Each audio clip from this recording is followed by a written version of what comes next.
Primary stage पे consultation लगभग complete, जिनसे कंसल्ट करना था सीनियर लीडर से, वो कंसल्टेशन लगभग कंप्लीट हो गया है।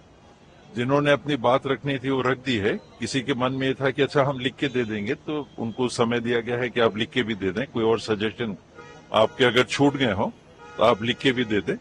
अब कल जो फाइनलाइजेशन एक होगा, वो सारी बातों को ध्यान में रखते हुए रीजन विनेबिलिटी क्राइटेरिया नंबर 1 हमेशा विनेबिलिटी होना ही चाहिए।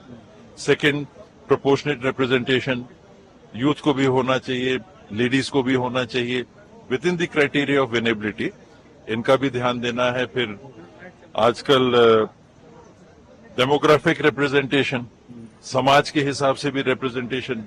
अब 100 अगर उपजातियां हैं तो टिकट तो 90 ही हैं, तो सबको भी नहीं हो सकता। फिर भी जितना पॉसिबल है विनेबिलिटी को ध्यान में रखते हुए वो प्रयास किया जाएगा। ये सर, जिस तरीके से अलायंस के ऊपर काफी बात चल रही है, आम आदमी पार्टी के साथ बात करने के पहले राहुल गांधी जी ने बोला, फिर बोला कि इसके ऊपर देखा जा रहा है। क्या अभी तक इसके ऊपर कंक्रीट एक्शन हुआ है? क्या हम मान के चले कि अलायंस होगा, नहीं होगा? क्या अलायंस नेशनल इश्यूज को लेके अलायंस बना था। जो चैलेंजेस राष्ट्रीय स्तर पे हमारे सामने थे, संविधान से लेके, अनएम्प्लॉयमेंट से लेके, महंगाई से लेके, डिफेंस से लेके, अग्निवीर, ये नेशनल इश्यू से जिसको हम सब ने जरूरी समझा कि एक प्लेटफॉर्म पे आके हमको लड़ना चाहिए। नहीं तो जिसको 35% वोट मिलते हैं वो सरकार छाती पीट के चला रहा है। 56 इंच का सीना उनका है जिनको 35% वोट मिलते हैं, और 65% है उसकी कोई सुनवाई नहीं, उसकी कोई आवाज नहीं रह जा रही है पार्लियामेंट में। आप बहुमत के नाम पे कुछ भी लेजिस्लेशन पास कर दे रहे हैं अपने मन मुताबिक। राज्यों के दर्जे को आप समाप्त कर दे रहे हैं। 370 की आड़ में आपने राज्य के अस्तित्व को समाप्त कर दिया। ऐसी चुनौतियां संवैधानिक जब देश के सामने है तो साथ आने की जरूरत है उन 65% आबादी के लोगों को जो सत्ता में बैठे हैं, उनके साथ नहीं। इन बातों को लेके जब हम स्टेट में आते हैं तो वो इश्यूज सेम नहीं रह जाते, और यहाँ फिर थोड़ा फ्लेक्सिबिलिटी आ जाती है, लचीलापन आ जाता है अपने से लड़ने का। आम आदमी पार्टी के साथ हम लोग नेशनल चुनाव भी लड़े, लेकिन पंजाब में अलग लड़े, आपस में भी हम लोग लड़े, एक फ्रेंडली वातावरण में, आपस में तालमेल भी नहीं टूट रहा है, हम चुनाव भी लड़ रहे हैं। ऐसा भी आपने नेशनल लेवल पे देखा, उसी को नीचे तक भी देखिए।